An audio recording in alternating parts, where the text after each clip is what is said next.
Coming up next on the CHGO Cubs podcast, presented by Toyota and Bet365. The Brewers take round one in Milwaukee, but Cubs fans lose a lot more than a baseball game. They lose a legend. Remembering Rhino and more coming up next.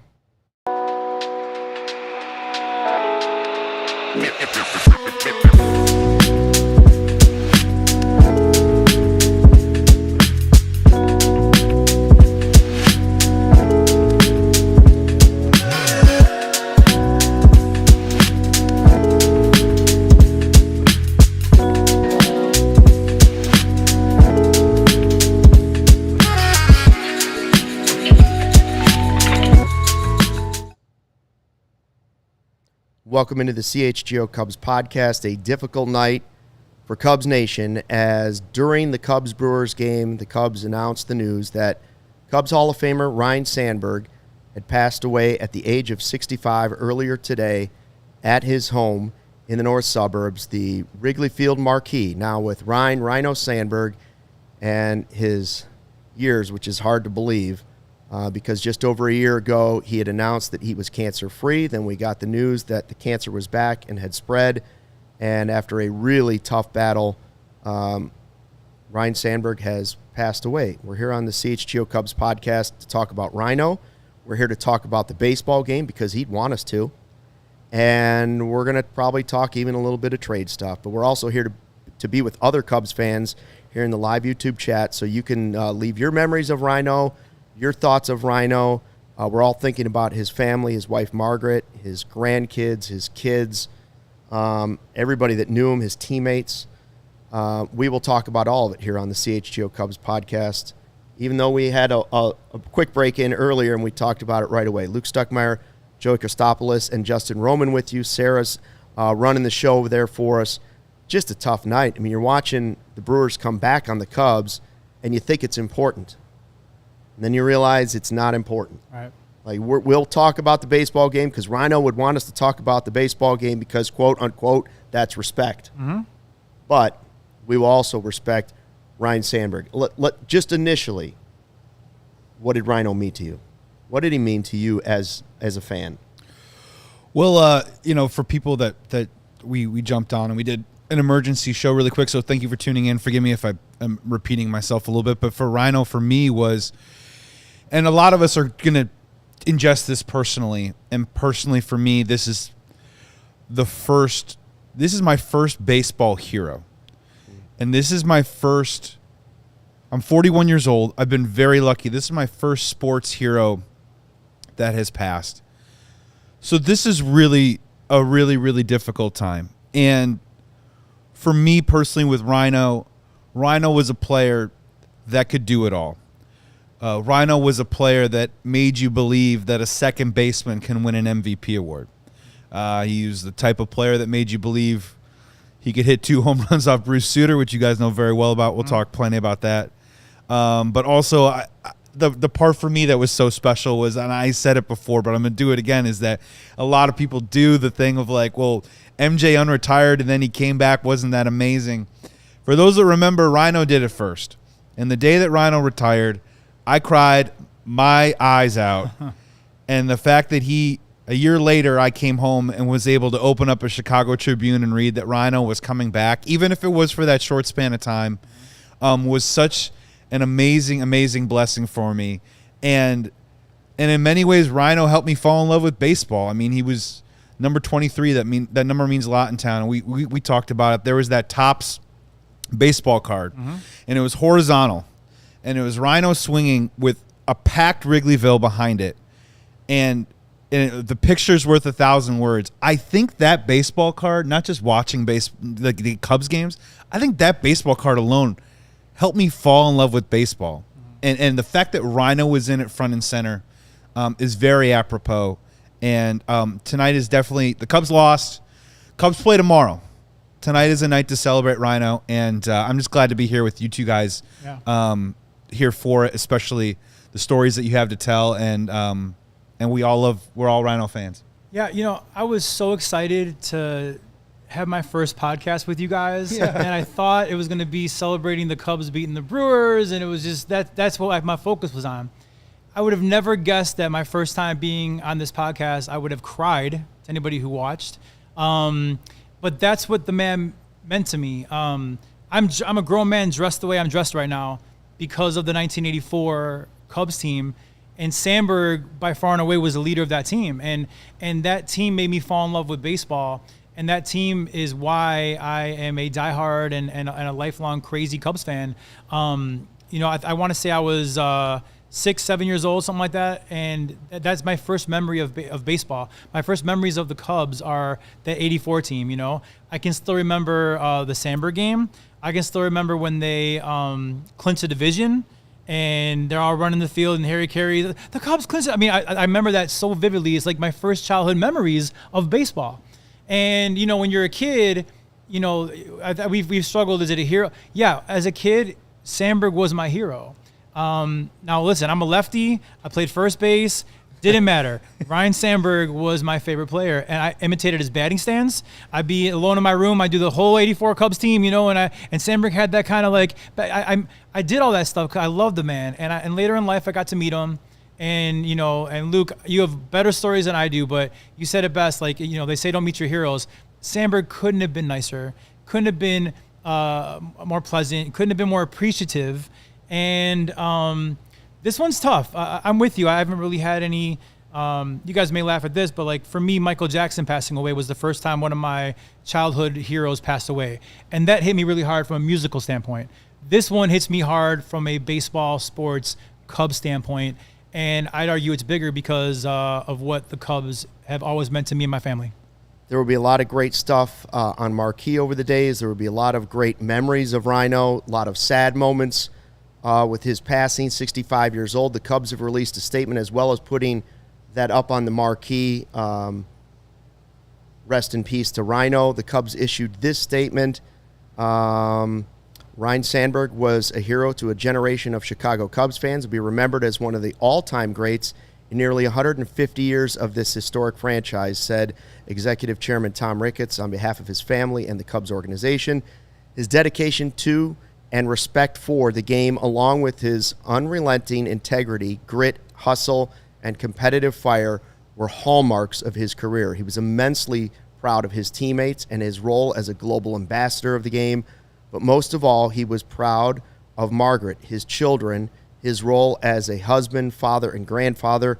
Margaret and their children and grandchildren will always be a part of the Cubs family.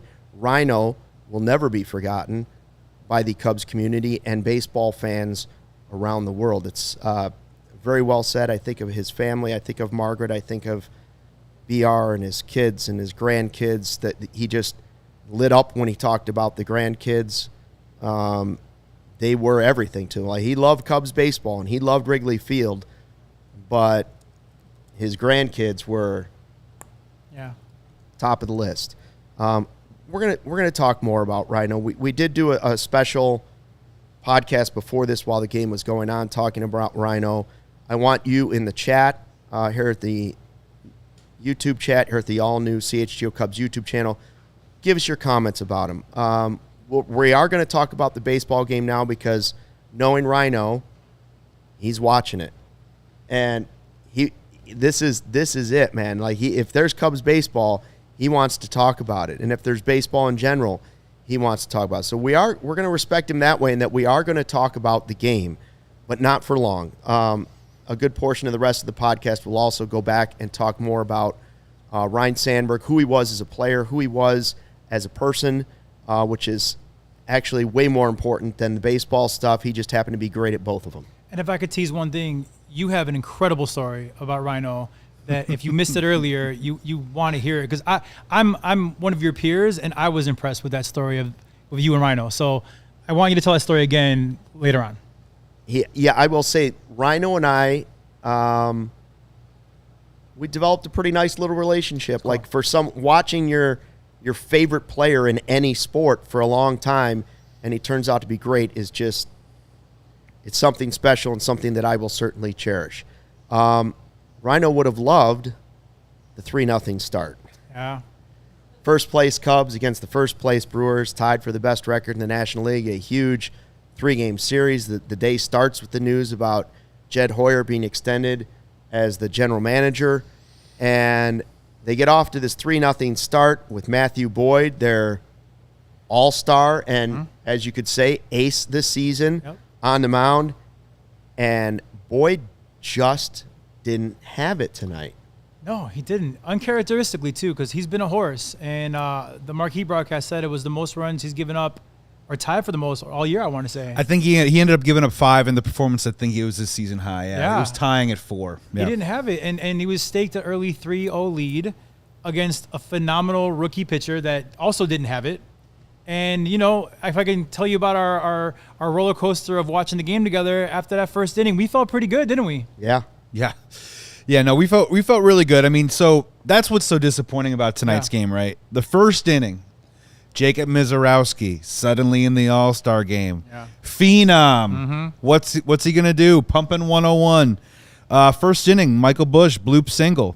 Kyle Tucker was able to shake off some bad sliders inside. Coaxed a great walk. Seiya hits the ball hard off of Miz's leg, reaches base is loaded.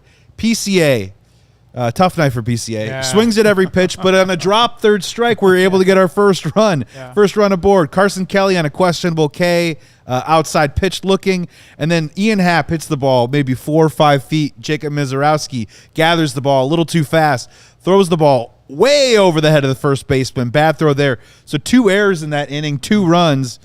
Dansby walk, 10-pitch Nico. He strikes out, but racking up the pitches for Mizorowski.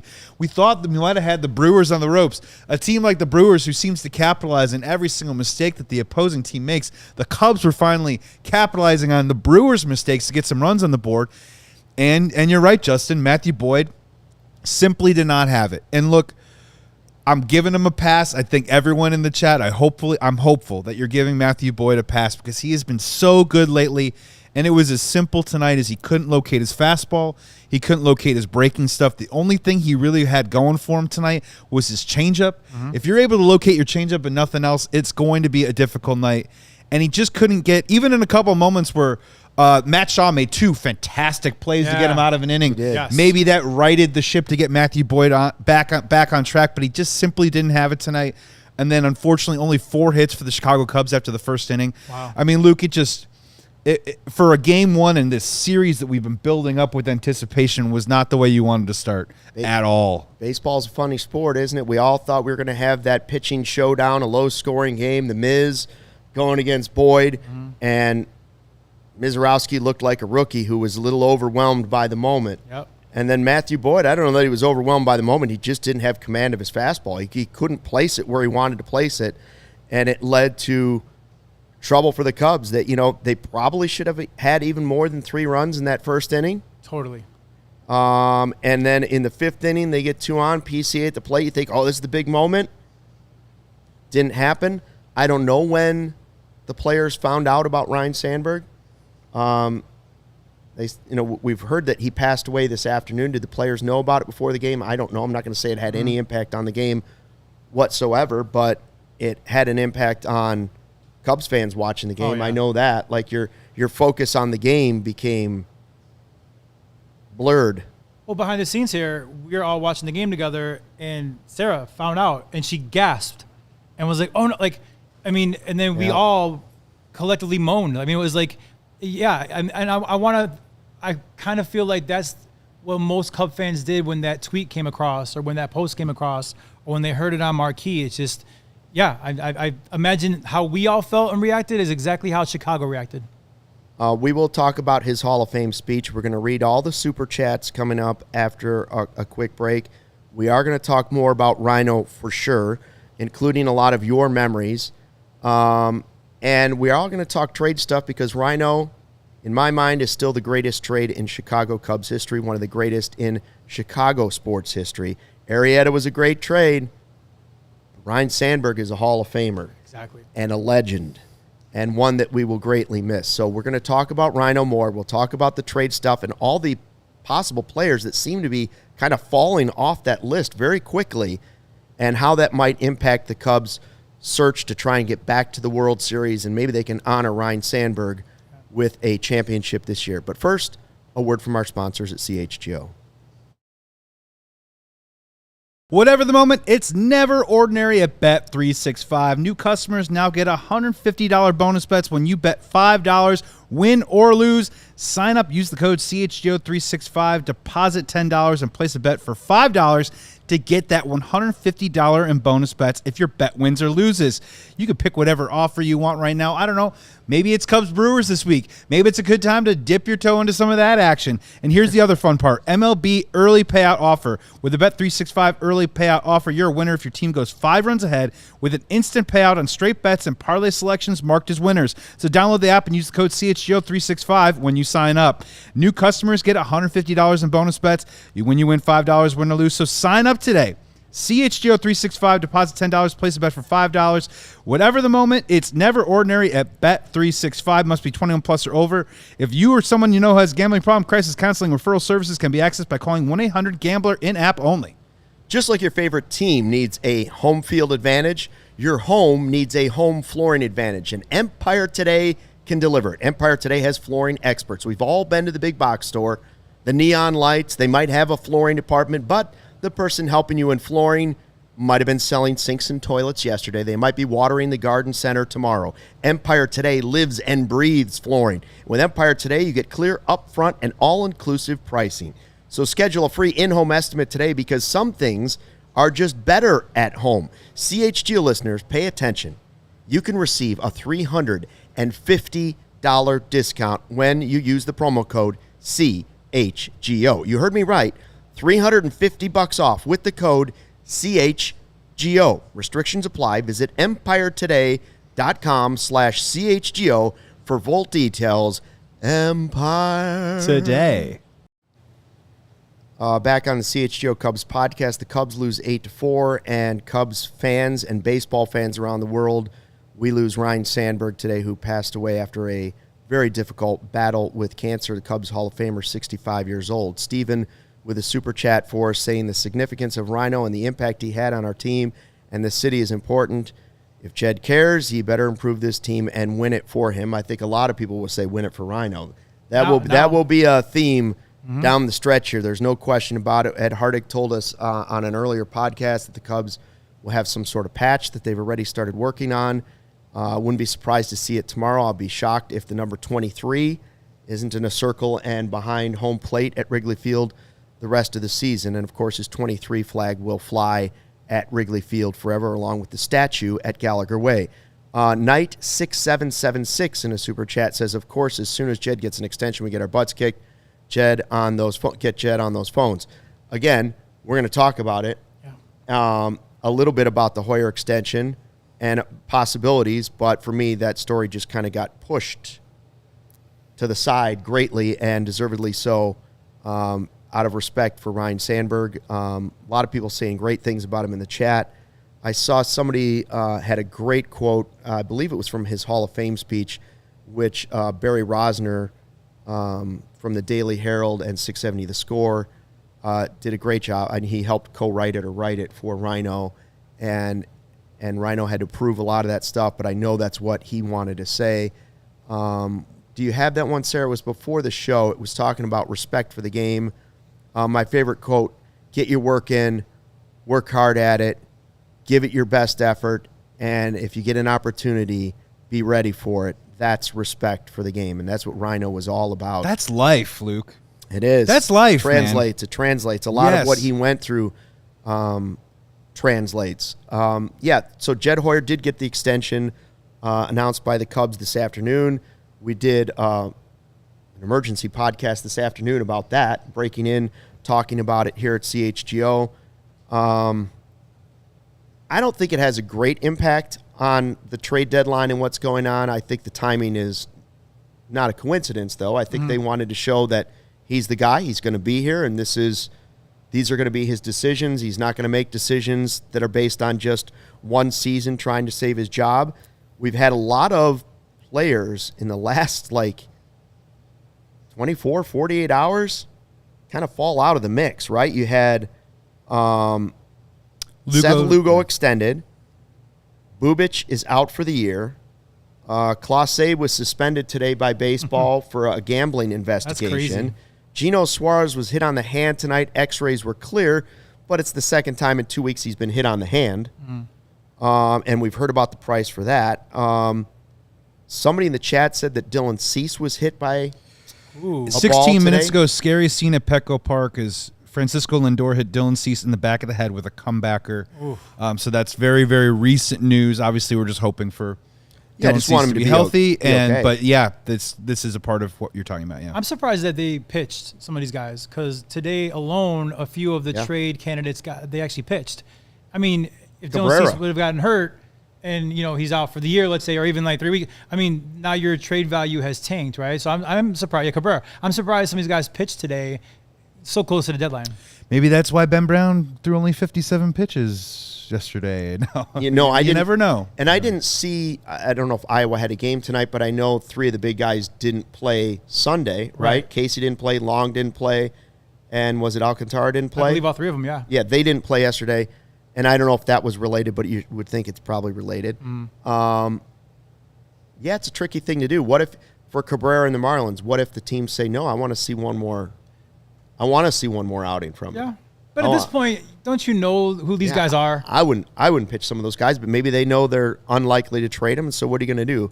Hold the guy for a whole another start? I ask you this: do all the injuries and Lugo being extended and things like that, are they raising the price for what the Cubs are going to pay? So because you're limiting your space. We also had McMahon traded to the Yankees, so that takes them out of the third base mix. Is the price going up for the Cubs, or is this not going to impact it that much? That's the delicate dance, right? I mean, I will also, I'll attribute this to Jesse Rogers on ESPN 1000 this morning, who also said that the price, if you wait out the price closer to the deadline, the price should go down because the pressure of wanting to offload these players. So I think there's a little bit of maybe that stalemate that's going on with some of these teams right now. But yeah, as some of these other pitchers come off the board, even if the Cubs aren't targeting them, it does raise the price on some of the players that they are targeting. So the Diamondbacks obviously got a break, right, with Suarez, and his X-rays were negative tonight. But with a lot of these pitchers coming off the board, Merrill Kelly and Zach Gallen right now just jumped to the top of the board, right, of best pitchers that are available. Well, Marlins, I would say Cabrera is probably above those 2, right?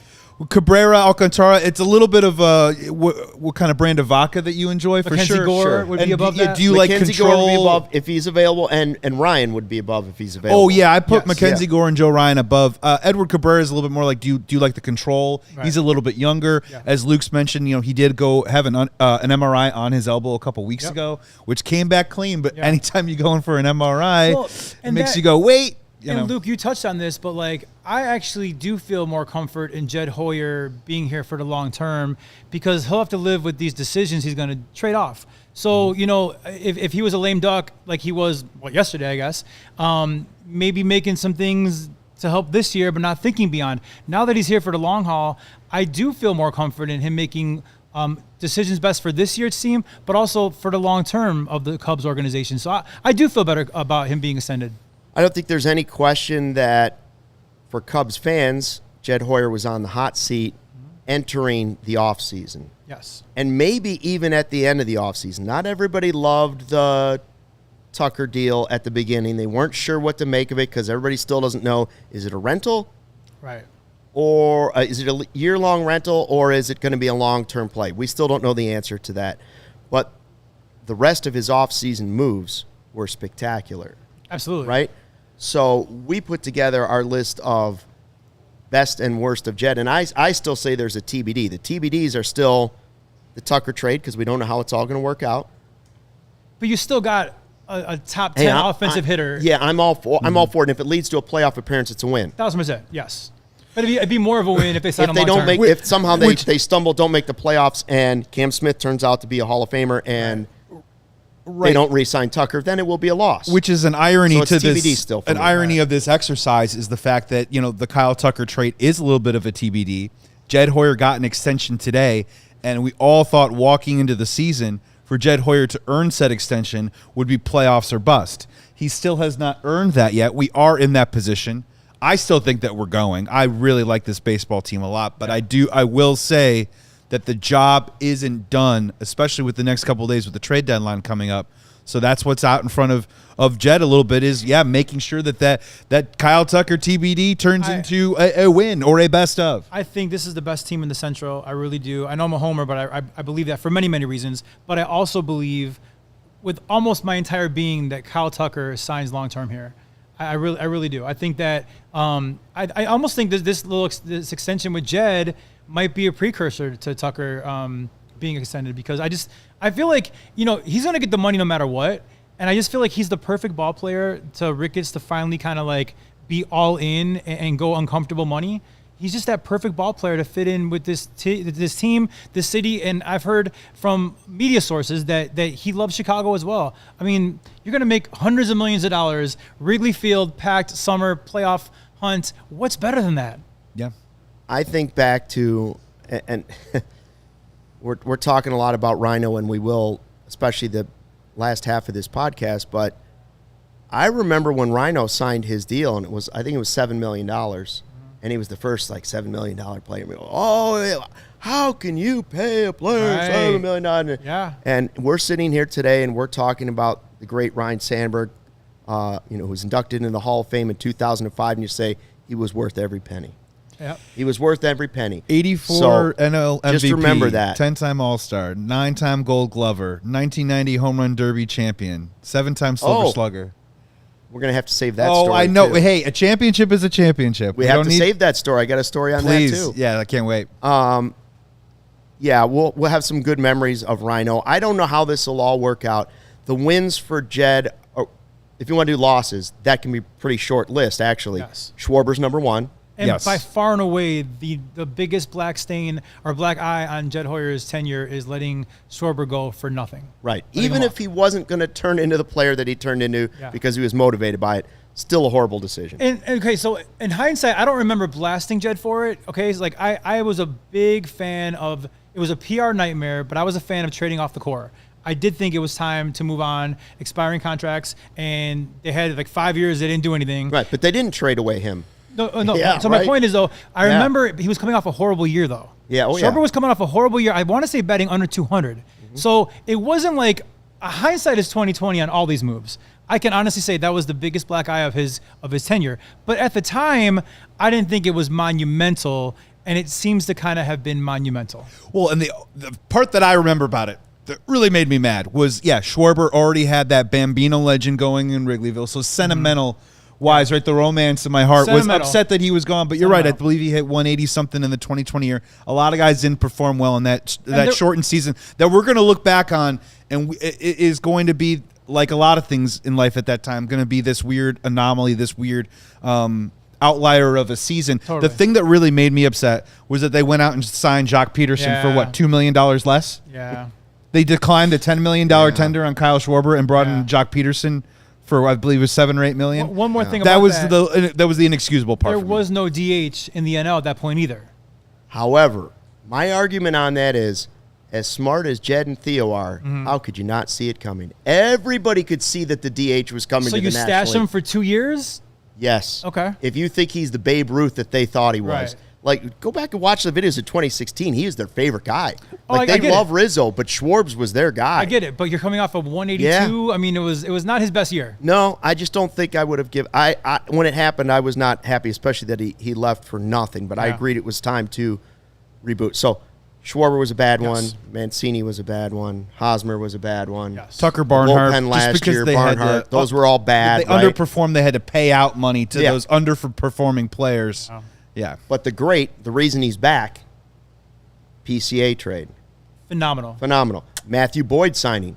Phenomenal. Pretty good. Shota signing. Phenomenal. Great deal. Brought Seiya over. Won the bidding on Seiya on the 5-year deal. Bullpen this year. Finding Pomeranz. Finding Keller. Yep. Right? Trading for Michael Busch. Cody Bellinger in 2022 when no one wanted to give him a shot. This offseason, when he was really on the hot seat, he came through. And payroll got slashed. He did all this with a lower payroll than they had last year. And I know you guys put it in the TBD, but I would put personally in the pro category getting Kyle Tucker. You're always like, well, we need a superstar. Well, we got our superstar. Now it's up to Tom to extend them, but we got our superstar. And I think that's a positive. No dispute there. We will see how that all unfolds in the next couple of days. We'll have breaking podcasts as moves are made.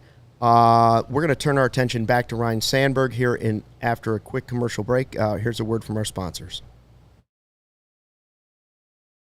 Hey there, baseball fans. If you're looking to upgrade your drive this season, Toyota's 2025 lineup is definitely worth a look.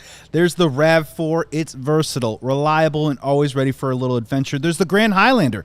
Plenty of room. Super comfortable, great for families or long road trips. And if you're looking for efficiency, the Corolla's got you covered. It's smart, stylish, and easy on gas. You need something tougher? The Tacoma. It brings serious durability. And finally, that beautiful Camry, my first car ever.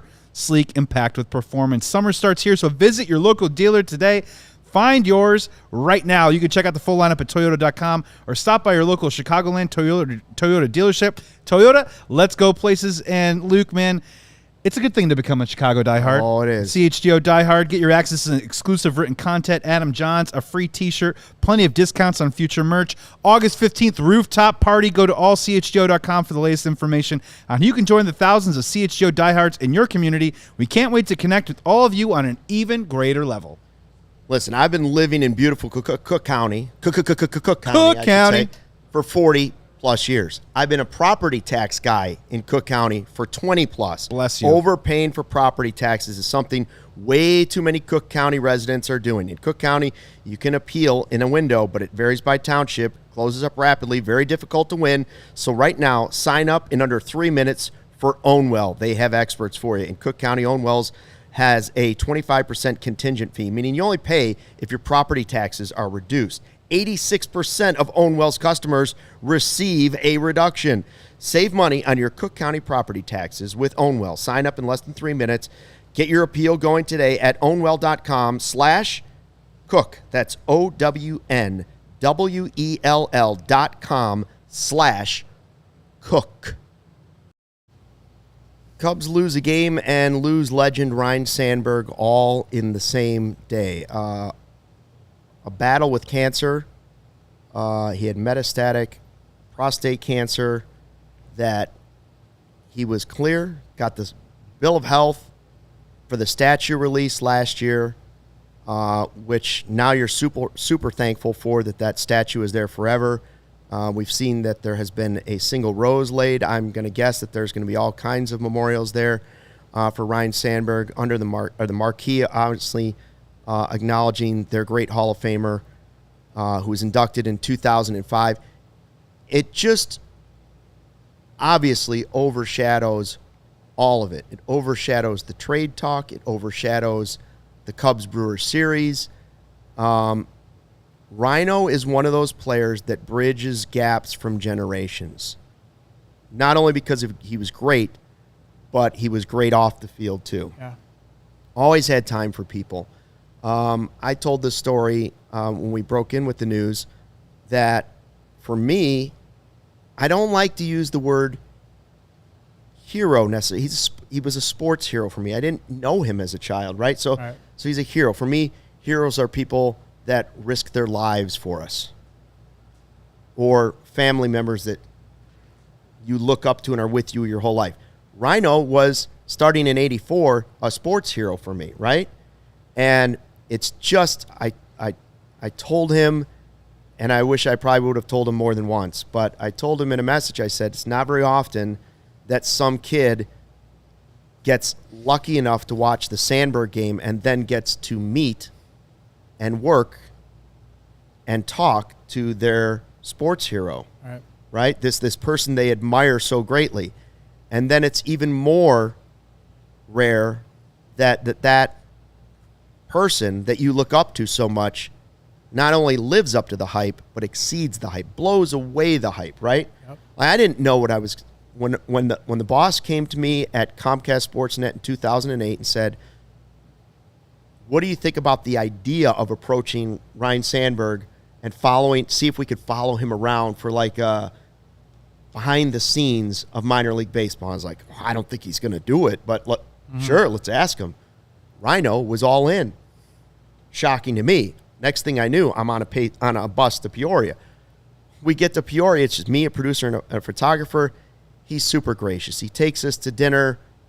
We sit down for an interview, and he just raves about Wrigley Field and what it meant to him and why he wants to pass on what he learned about baseball. A lot of what you heard in that Hall of Fame speech was repeated there. That's what he wanted to pass on to the next generation.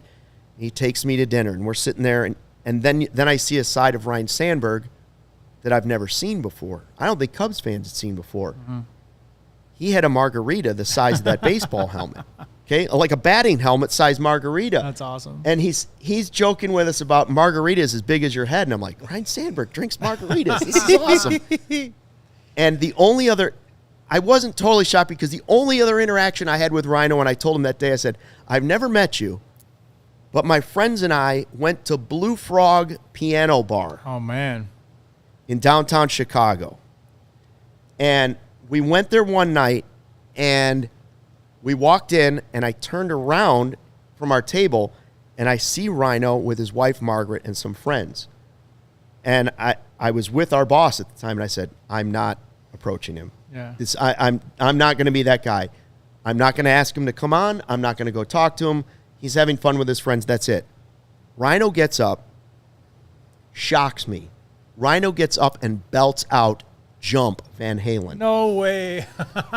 At a piano bar that's got picture like that. maybe 75 people in it. Oh my god. And the place is erupting, It's the most right? Cub Like, 'cause thing that's ever, the right? theme song of my Cubs childhood. Jump. Yeah. 84? And so fast forward to I meet him in 2008. We're in Peoria, and I said, I got to tell you, I watched you. He's like, you were there?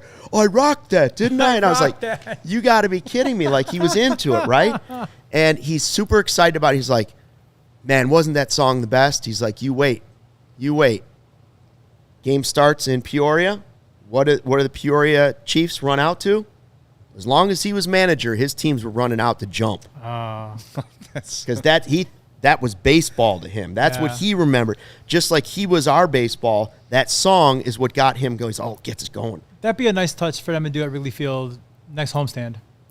I'd like to see it every game. Well, from now on. Yeah. That would be really I'd like cool. to see it every game. Yeah. So he has these margaritas. He takes us to dinner. He asks, what do you want to do? And the next morning, he says to me, so are you going to the White House? What are you talking about? I don't think so.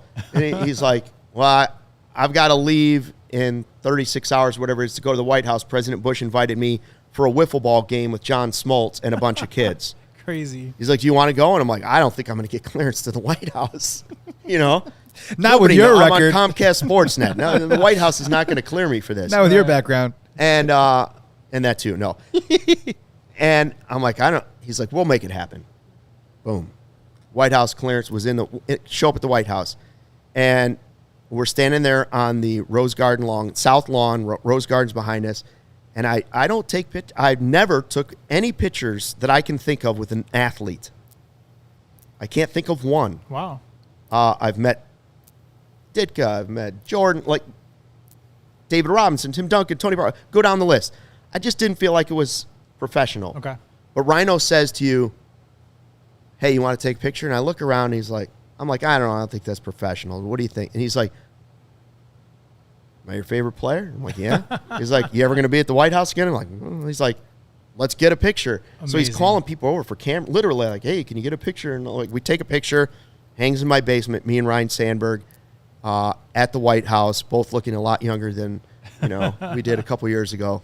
And it was just, an awesome moment for us that I will never forget. And now I'm glad I took that one picture with the one player that I would want that one picture to be taken with. Absolutely. So I don't have the other ones, but I got one with the guy that I want it to be with.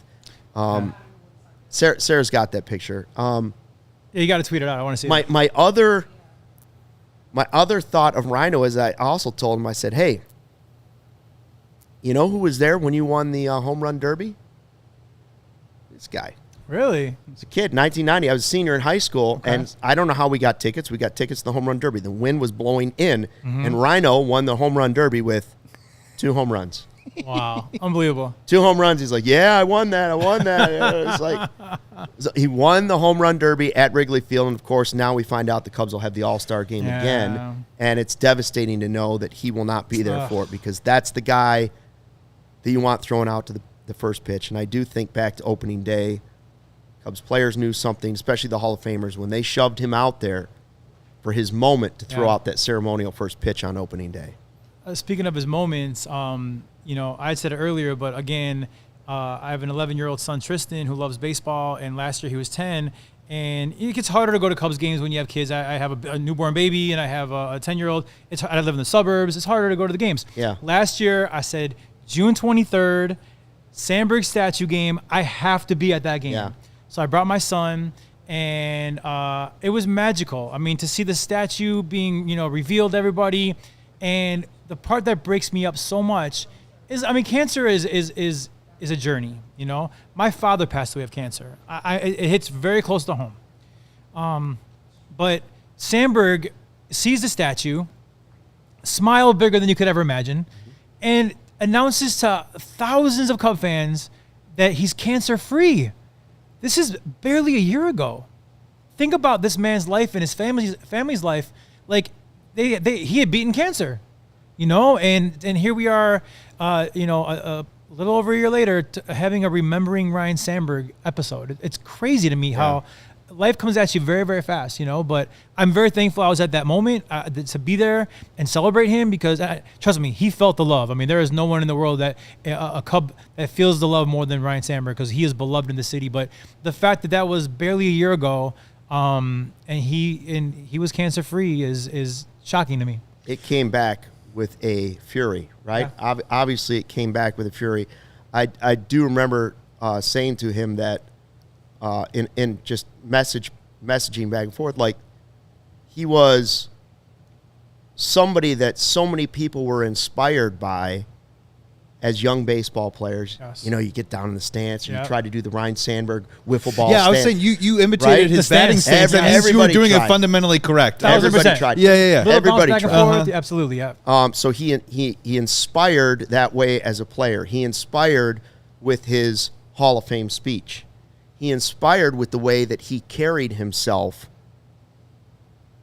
on the field, off the field. That was part of what, honor, respect was one thing he talked about. Yeah. But he talked to me also about, honor, and that was also on your plaque at the Hall of Fame. But he continued to inspire right until his last day today, right? Yeah.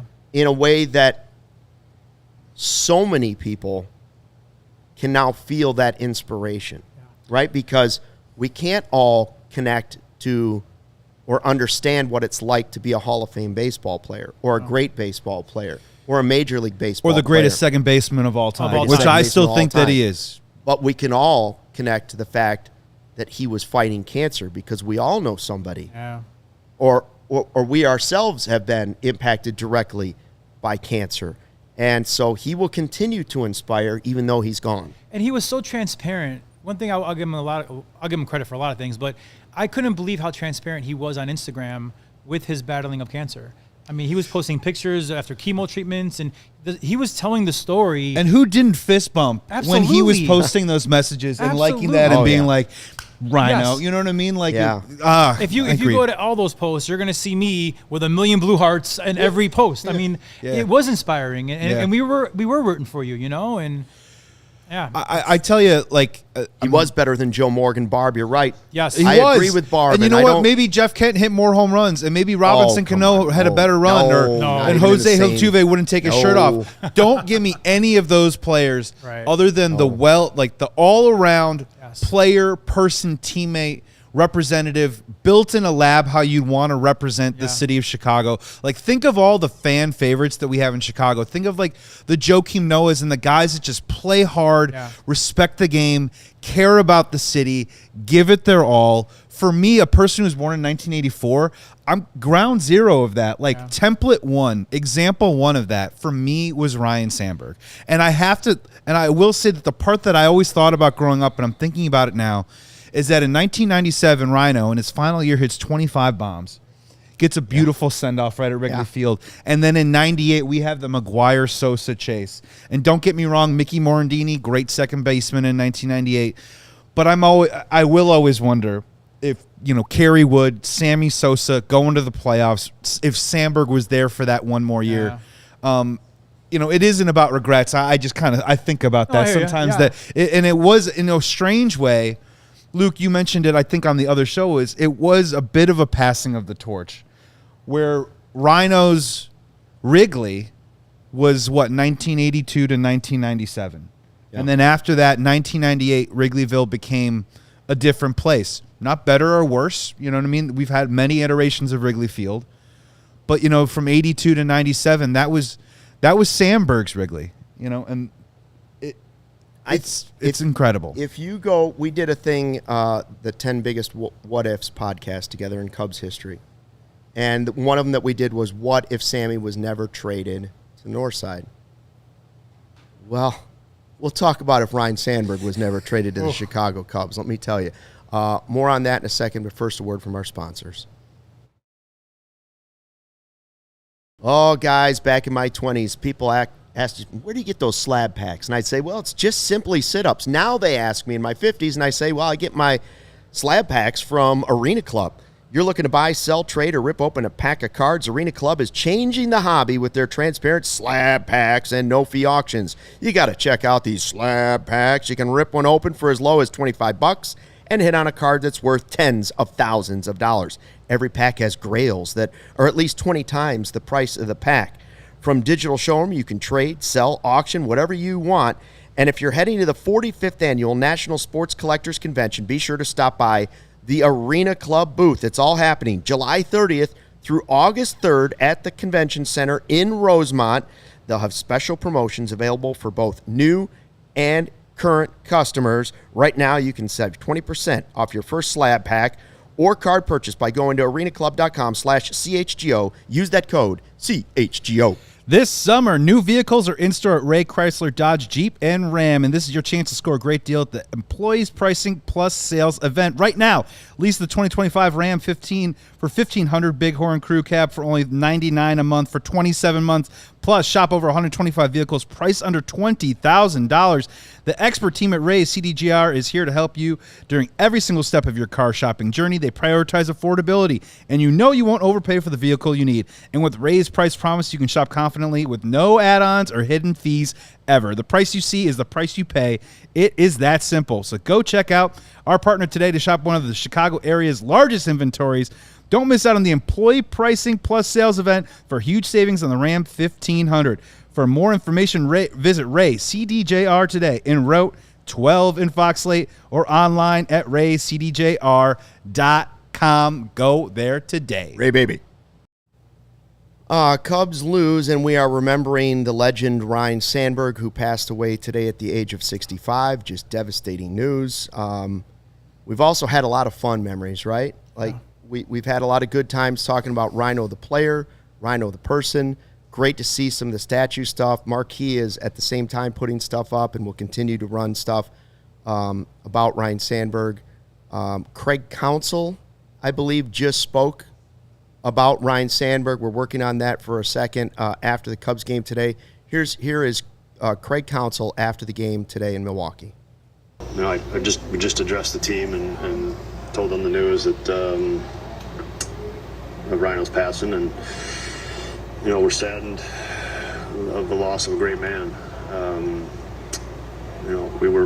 We were lucky as a group this year to have Rhino in spring training, and it was an honor to be around a man battling for his life, but wanting to come to the baseball park and spend his day with us. And I know it meant a lot to everybody in there, and we're grateful that he was willing to spend that time with us when things weren't going great for him. So it's a sad day for the Chicago Cubs, and he was a great Cub, and I'm grateful that we got a chance to get to know him this spring. What was that like? Yeah, it's what's so cool is that I think what we do for a living is about competing and beating people, but his presence was almost due to kindness, and that's such a rare, and he was probably living at a higher level than the rest of us, and I think that's what he was known for. That's what made him special. and that's why people like that make you better. They make you better people. That was Cubs manager Craig Counsell talking about Ryne Sandberg, how he told the team about his passing today. Was just while that was playing, I was watching Marquee, and they were showing that ceremonial first pitch on the opening day at Wrigley Field, and Lee Smith and Billy Williams and all the Hall of Fame Cubs, Fergie Jenkins, and they're all sitting there, and they shoved him forward and said, no, you throw out that first pitch. And so, it's one of the last times we really saw Rhino. And so great that it was watching him throw baseball. Yeah, and absolutely. smiling, right? Yeah, smiling. And if I can share one thing that I think will make the chat smile and everybody watching smile, is something that I never knew before. 2 years ago, I interviewed Sean Dunston, and we all know Sandberg as like the standard of Gold Glove defense, Yeah. right? And Dunston told a story about that. Yeah, Sandberg was a great defender, but he hated pop-ups, and he did not want to catch a pop-up. And when the ball would go up in the air, he would be like, "Yours." Like, Dunston, get that, or Grace, get that. He did not want pop-ups. As a kid, and even getting older, I never knew that about him. But Dunston tells a story that he was not a big fan of pop-ups. I said it before, I'll say it again. My father's favorite player of all time was Ernie Banks, Mr. Cub. But for my age, and I feel like we're all kind of in the same age, I think Ryne Sandberg was our Mr. Cub, because I never saw Banks play. I heard stories, I've seen videos, my father told me stories, but like I never saw him play. So I think for a big chunk of the Cub fan base, we just lost our Mr. Cub, and that's why it stings so bad. The Cubs have released now what the patch will look like that they will wear for the rest of the season. Sarah, if you want to find it on Twitter, Megan Montemurro has tweeted it out. It is the number 23 with Rhino's signature. And I hope that means something to every guy in that clubhouse, right? I hope that hits. They got to meet him. All these guys saw him at spring training. He was fighting for his life, and he was out there trying to help them. So I hope it means something to some of these players as they go through some of the tough times here, because nobody's going to go through something the last couple months of the season tougher than what Rhino was going through then. Yeah. Let alone the first part of this season. Well, it humbles you and shows you it's just a game, right? But at the end of the day, if this extra motivation can get our boys to go deep into the playoffs and hopefully win a World Series, how poetic would it be to do it for Rhino? Yeah. It'd be amazing. Well, and on top of it, it is just a game, and life is about being a good person and being around your loved ones and trying to put out the best forth that you can out into this world while you are on this earth. Which he did as well as anybody. As well as anybody. Yeah. But you know what? Also, it's just a game. The obsessive sicko sports fan in me, though, too, is like, I'm just very thankful to tonight be a Cubs fan, and I hope everyone in the chat, I'm not saying, kumbaya and all that stuff, but I do hope that Cubs fans in this season, that we do come together a little bit tighter, because I do think that's what Rhino would have wanted. And respecting the game is also about loving the game. And being a Cubs fan is a great thing. And the stories that you guys have told tonight are so special. And all this stuff, and we did, and Luke, we did the What If show, right? Mm-hmm. And we talked about the Lou Brock trade. What if they never traded Lou Brock? And we talked about what if they never win the World Series? What if they never traded Sammy? What if they never traded Sammy? What if they never traded for Rhino? Ugh. And how? And you talk about us getting there to the mountaintop and winning the World Series in 2016. None of that happens without Rhino. It's a butterfly effect. I truly do believe that. Wrigleyville, being a Cubs fan, what it means.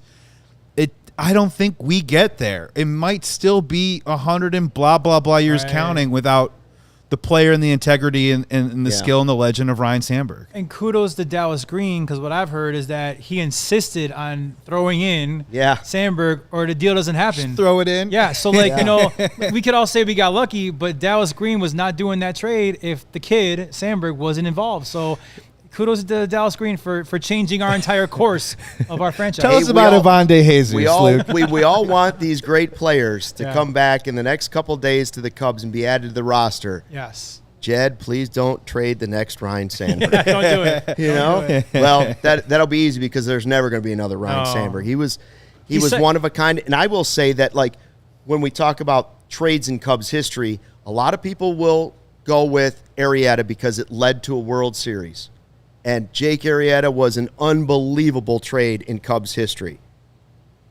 I will take Hall of Fame career of Ryne Sandberg over even that. Because it wasn't Sandberg's fault we didn't win a World Series. No. Baseball is a team sport. Yes. So, Arrieta also had Rizzo and KB and Lester. I mean, like, he had a team around him that could win a championship. I agree with you. The greatest trade of all time, hands down, is getting Sandberg from Philadelphia, 1,000%. And I don't even think it's close.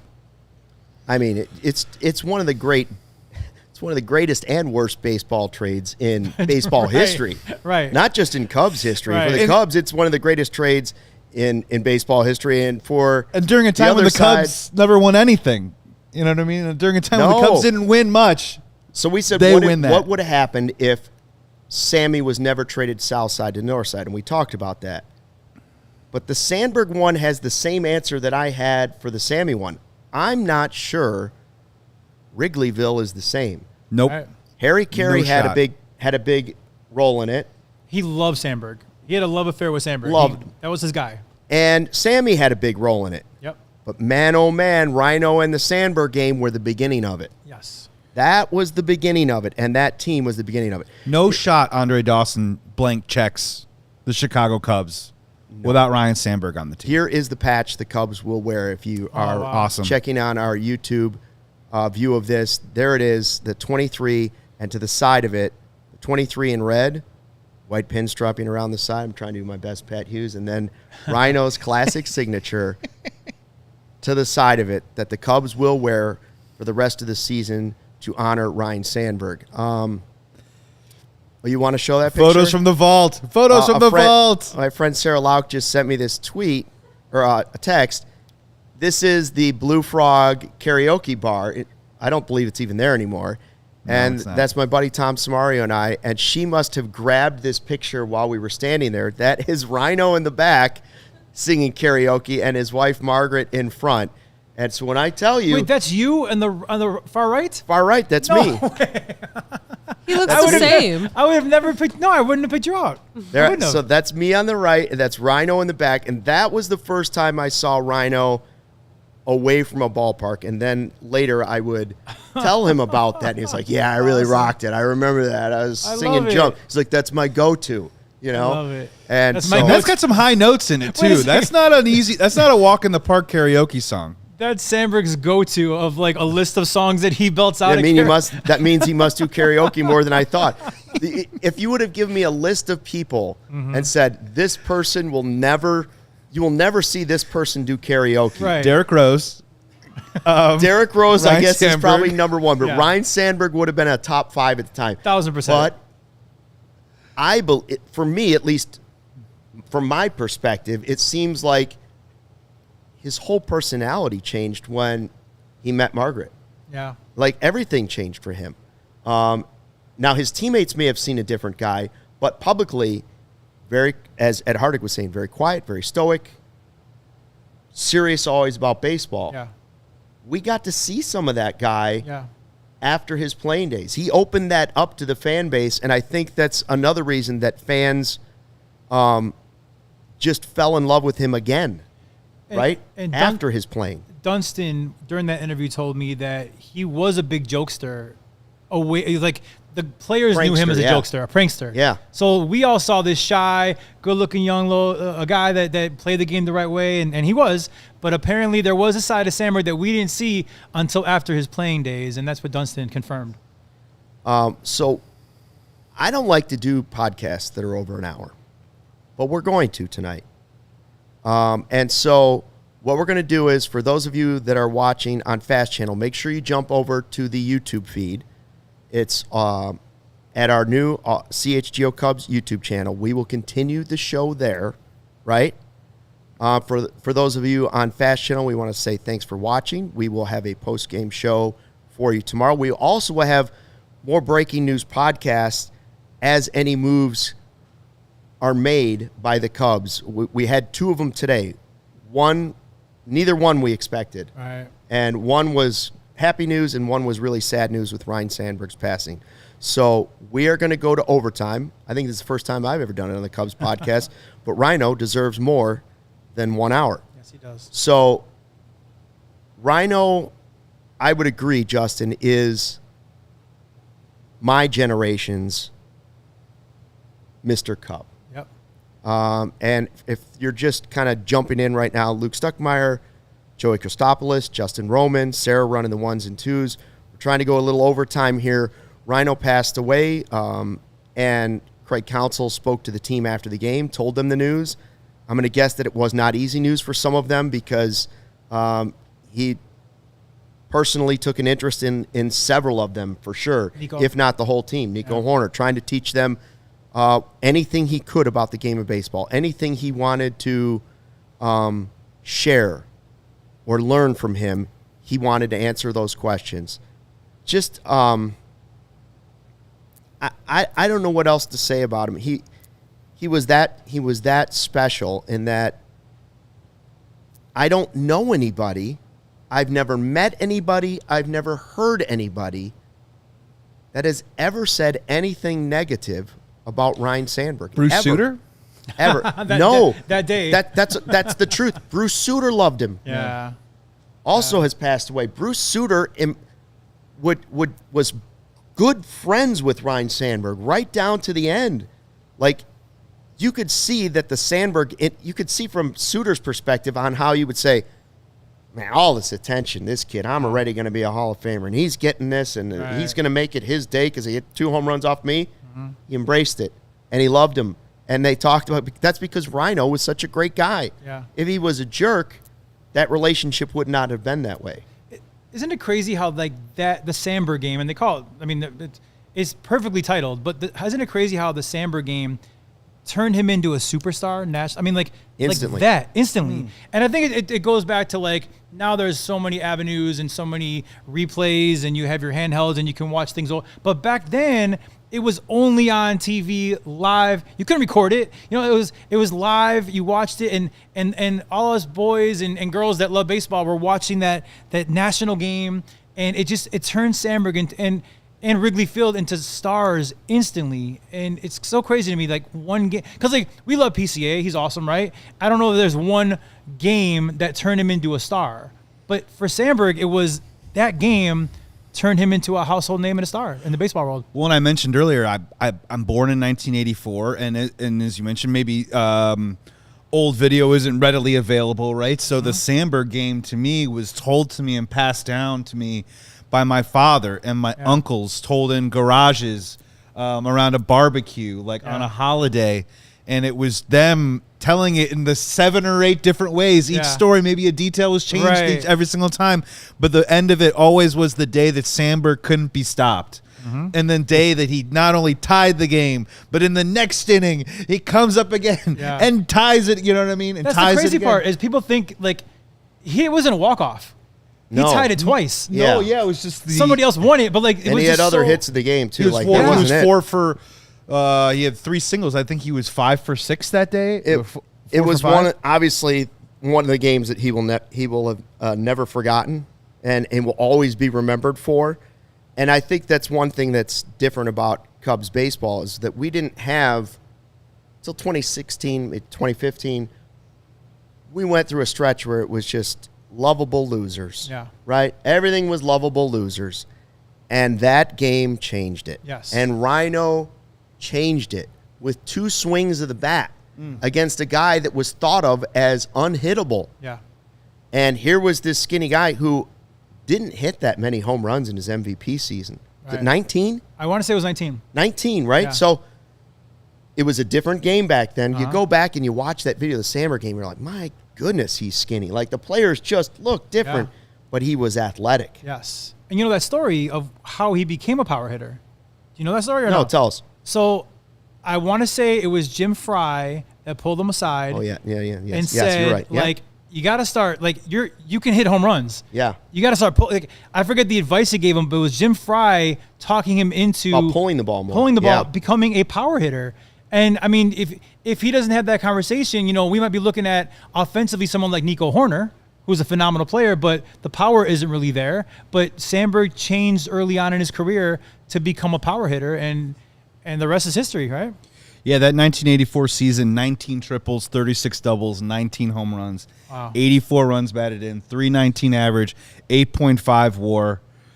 In May, he hits 373. In June, he hits 376. And numbers are numbers, Joey, but that's not, to me, that's not why he was the MVP. Right. The numbers are great, but lots of guys put up good numbers. Sure. Yeah. He put the losers of baseball, Yes. the bums of baseball with their bleacher bums, and he put them on the map. He put them on his back. He put them on the 23, and he rode them into the spotlight and changed the franchise. I think there are two players from 84 until probably the 2015, 2016 phenomenal Cubs teams that put the franchise on their backs, and they couldn't be more different. Yeah. Ryne Sandberg and Sammy Sosa.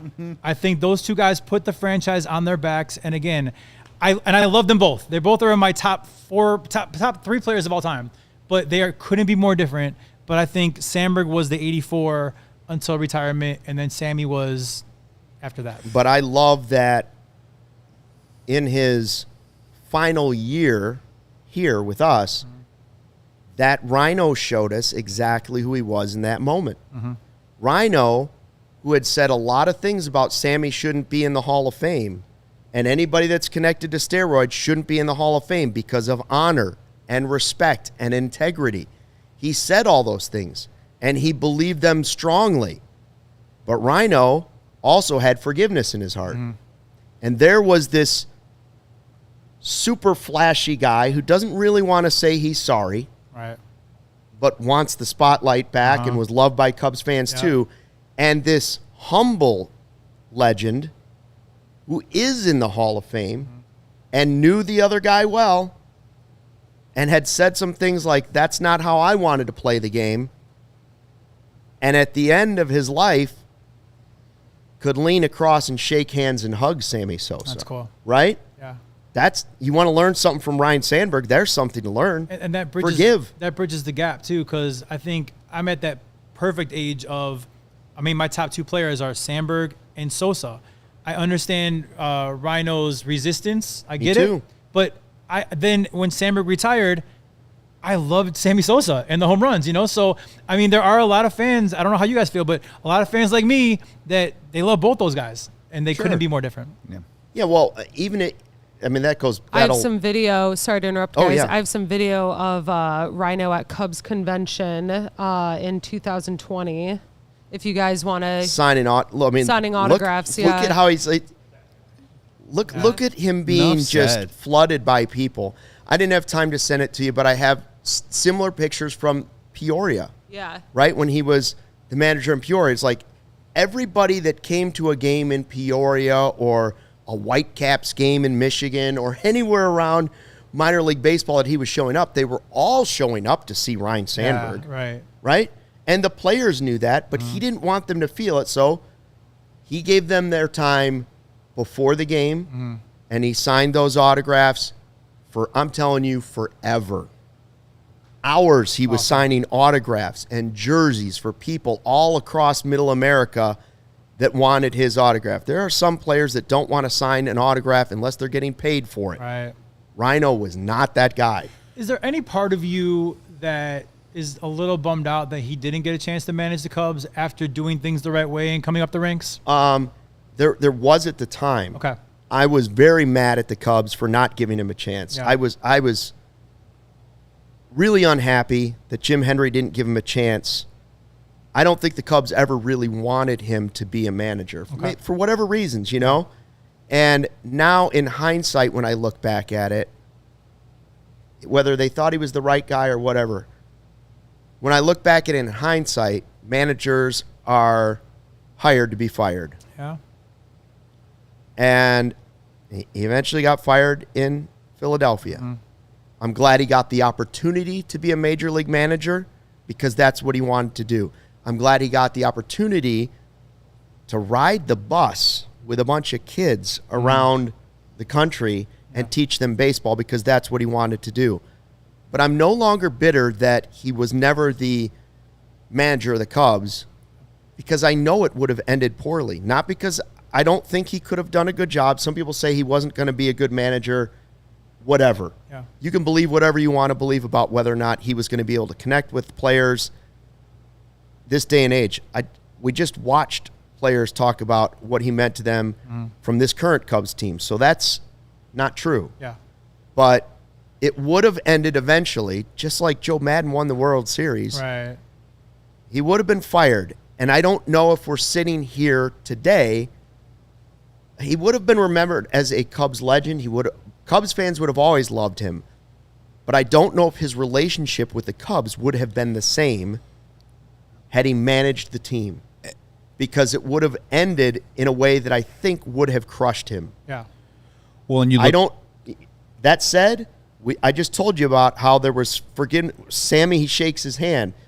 He was also a forgiving man, so maybe it would have been okay. But I'm glad the way it went down, and I'm glad he was there in 2016. Right. And it was great I think one of the great things about 2016 was people going. One of the greatest things was people taking their loved ones that had gone ahead of them and bringing TVs or transistor radios or putting a Cubs hat on a grave or all the people that put Cubs hats in caskets over the years, right? All of those things. But for me, it was great for those Cubs players that felt like they were close because, man, I'm telling you, they were close in 84. Very close. And for the Cubs fans that lived through the Billy Goat curse or whatever you want to call it, the tough years, for them to see the franchise win it when they still loved the franchise. Not everybody still loves the franchise. I don't know if Michael still loves the Bulls. I would argue he doesn't, but okay. Right? Right. The Bulls have fired Scottie Pippen. But Rhino's got his statue. Yeah. And rest in peace as, for me, Mount Rushmore of Chicago Cubs. Who is it? For me, he's Mount Rushmore of Chicago athletes. Okay. Obviously, it's him, Jordan. Walter, Jordan. For me, there's probably two Cubs on it. It's probably Ernie Banks is still on there as Mr. Cub. Yeah. But for my childhood, for like watching players, it's Sandberg. It's Jordan. It might be Jordan and Pippen. Right. And it's Walter Payton. Walter Payton, yeah. Unquestionably Walter Payton. Yeah. It's those four. Those four. Probably those four. Yeah. Maybe Scotty is subbed out for somebody else, but my guess is it's probably Scotty as number 4. For my, like the peak of my fandom. For sure. As a child, as a young adult, those are the 4. And there's no question in my mind that Rhino is on that Mount Rushmore. None. Can I go a step further and ask you the Mount Rushmore of the Cubs for you? Who are the 4? Obviously, Rhino.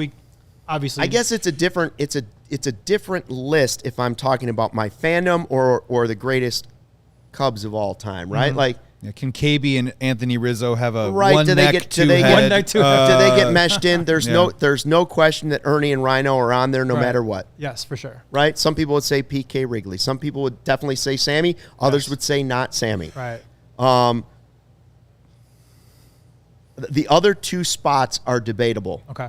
The first 2 spots are not debatable. You're right. Ernie Banks, Ryne Sandberg.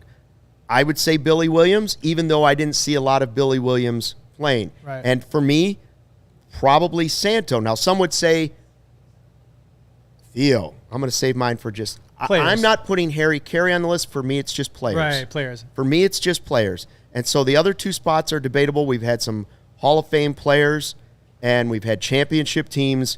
All I know is Ernie and Rhino are on that list. I would say, I'm sorry. Oh, no, please go ahead. I would say for me, the non-negotiables are Ernie Banks, Ryne Sandberg, and I would say Sammy Sosa as a non-negotiable as well. That fourth one, we could be here all day and figure that one out. Yeah, I was kind of holding this one, but you started talking about Mount Rushmore. I would love to ask you both, who have years in the industry, interviewing people. Luke, you talked earlier about the David Robinsons of the world, the Michael Jordans of the world, and I've interacted with celebrities too as well, and it doesn't bother me. But there's certain people in my life that if they walked into this room right now, I would feel a little different. I would feel the aura, or I would feel, I don't know, maybe not quite myself, right? And I think Rhino's on that list. Like, Luke, did it feel that way when you first started interacting with Rhino? I know you've talked about this is my childhood hero. Yeah. Did it?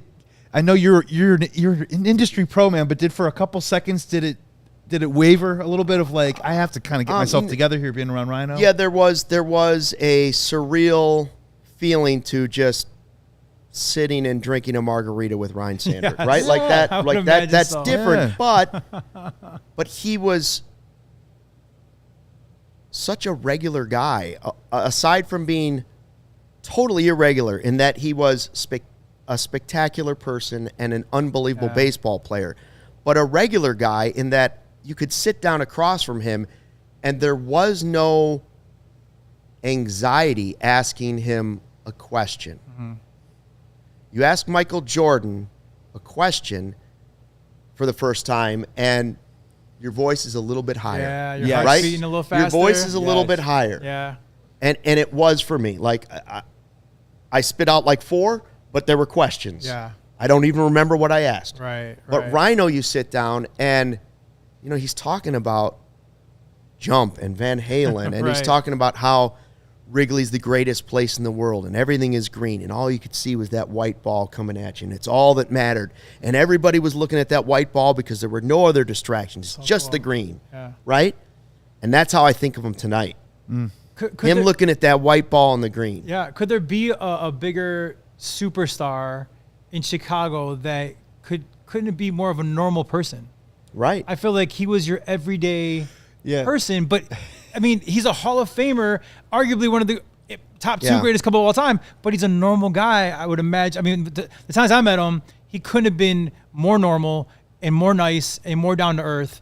And you've had way more experience with him than I have, but that seems to be what I'm getting from you. We've had one here, not the same type of player, but Ben Zobrist sat here, World Series MVP, and is just a regular guy. Yeah. He's just a nice guy, right? Like, I always said, I started the business in 93, was my first internship. And I met John Elway that summer. Oh, wow. And I was a big Broncos fan as well at the time. And I was like, oh, wow, this is intense, you know? Yeah. Of all the athletes I have met, been fortunate and blessed to have interviewed, asked a question, worked with, like Rhino working on the 2016 stuff, there's still only like a handful, maybe 2 handfuls that you would say, that I would say to myself, growing up in the family that I grew up, that I would say, I want to introduce that guy to my family, to my grandmother, my mother, my father, right? And it's a small list because some you just don't know and you don't want to ask, right? But there's some in my heart that I would be like, boom, heartbeat, would do it. Rhino's top of the lists. David Robinson's on that list. Steve Kerr's on that list, right? Joe Girardi's on that list. But Rhino is a legend, just like David Robinson, right? Like one of the greatest to ever do it. And there is not an ounce of hesitation that I would want to introduce him. And it's funny because I was sitting with my in-laws who also loved Ryne Sandberg, and we were at a barbecue place in Vernon Hills, City Barbecue, and Rhino walked in and was ordering. And this was after all this stuff. I won my first Emmy because of Rhino. I don't care about things like that. Yeah. My Emmys sit in a crawl space, except for that one. That's cool. Not because I felt like I did my best job on it. It's because I did it with Ryne Sandberg. That's amazing. Yeah. Like, the one thing that bothers me more than anything is that it should have been better than it was because it was Ryne Sandberg. Yeah. But so we're sitting, so I clearly know I've spent plenty of time with him, and he walks into that barbecue place, and I was like, I'll introduce you if you want. And they were like, no. I'm like, I really don't want to, like, even though I know he wouldn't care, right? Right. I don't want to bother him. I still don't want to bother him. So when I told him for the Sandberg podcast thing that I did, I don't know, 5 years later, I was like, yeah, I was going to just, I saw you at City Barbecue, like 8 months ago or whatever. And whatever time it elapsed. And he's like, why didn't you come up? I'm like, well, it's your time. You get bothered all the time. You don't need me bringing him up. And he's like, oh man, I would have loved to. That great barbecue. Like, that's just how he was. Like, that's what I'm saying. Like, the conversation goes from legend to just salt of the earth guy. Yeah. And I, earlier in our, the break-in podcast I did share this story, but I met him a few times. But the one time I sat in front of him at Wrigley Field, I didn't really even know I was in front of him until they did Legends of the Game, and they put the camera right over there. Oh my gosh, Sandberg's behind me. And I didn't want to do a picture because I already had a couple, and I didn't want to fanboy too much, But I got to hear, I wasn't eavesdropping, but I got to hear him in just his casual conversation with his friends, with his wife, and every few minutes there was a fan that wanted a picture, that wanted a hug, and he was gracious and did every single one of them, but he never ever talked crap about anybody. He never complained about it. And again, I'm kind of eavesdropping a little bit. He was just nice in front of the camera and off the camera. And that says a lot about somebody. It really does.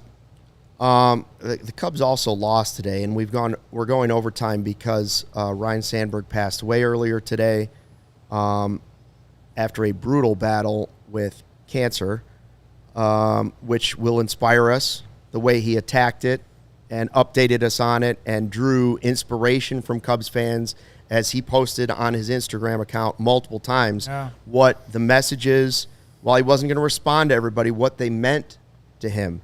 So now I would suggest that you flood his Instagram page with those same messages for his family. Yeah. Not for Rhino, for his family, the grandkids that will get to see those messages someday, right? Like, you can speak to them about what their grandfather meant to you. So feel free to do that. We have a couple of super chats. I don't think they all revolve around Ryne Sandberg. Some around today. Super chat from, well, this is juxtaposition of fun. Carm's poop takes. Super chat. Rhino, be laughing at that. $20. Rest in peace, Rhino, the Cub of my childhood. In terms of tonight's performance, anybody else have the sinking feeling the Brewers are going to win the division again this year? No. I have a feeling you're going to see a different Cubs team, and I'm hoping that the inspiration of 23 on their jerseys and his signature will mean something to these players. Yeah. I wish they could play right now. Want to win for themselves anyway. And let's not but forget now this, we'll know that there's more to it. And let's not forget, too, tonight's game, no way around it. It started great, and then we blew it, right? So it was not a good game. But we got crushed by the Yankees in Game 1. We got crushed by the White Sox in Game 1.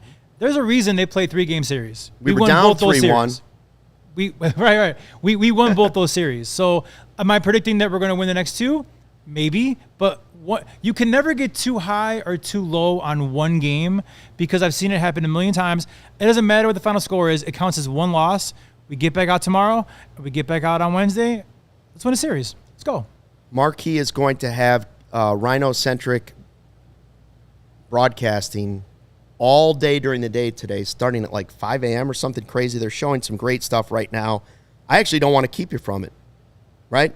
So I want to thank Joey and Justin for helping me get through this without totally sobbing and having to run off the set, and for reliving some of these memories of Rhino. We talked Cubs baseball. We will continue to talk more about Rhino and Cubs baseball. We'll do the post-game show tomorrow. We will have breaking news podcasts if and when they make a trade. And I have seen video already of Cubs fans already putting their roses and flowers at the base of the Ryne Sandberg statue. There will never be somebody like Ryne Sandberg. He was our Mr. Cub for a generation of players. He is one of the greatest Cubs of all time, the greatest second baseman in Cubs history, and more importantly, a Hall of Fame human being. So thoughts and prayers for his family, the Sandberg family, his wife Margaret, his grandchildren, his children, and everybody else that loved Ryne Sandberg, make sure you send a message to that Instagram page, and maybe we'll do something special here at CHGO so you can pass them along that way too. Thanks for watching the CHGO Cubs podcast. And as always, in honor of Rhino, don't forget, fly the W. We all silly like the mayor.